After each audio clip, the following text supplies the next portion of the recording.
గెలిపోయింది. కానీ ఇప్పటికి కూడా ఇండియా కూటమిదే గెలుపు.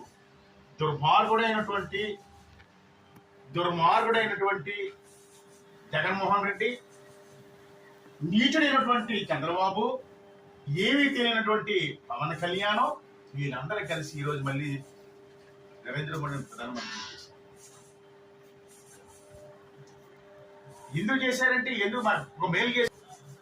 కొన్ని వందల వేల కోట్ల రూపాయలు ఎల్ఐసి ప్రైవేటీకరణ, బిఎస్ఎన్ఎల్ ప్రైవేటీకరణ, ఎయిర్పోర్ట్లు ప్రైవేటీకరణ, ఒకటా రెండా మూడా భారతదేశంలో ఏమన్నా సరే ఈ రోజు కొన్ని లక్షల వేల కోట్ల రూపాయలు ఖర్చు పెట్టి ఈ రోజు పెళ్లి అవుతుంటా పెళ్లికి కూడా వెళ్ళిపోయినట్టు పరిస్థితి. ఆ డబ్బంతా ఎవరిది? ఎవరిది? ఒక్కసారి ఆలోచించండి. ఏదైనా ఉందా? అంబానీ, ఆదాని, అంబానీ, ఆదాని. నిజంగా చెప్తున్నాను నేను.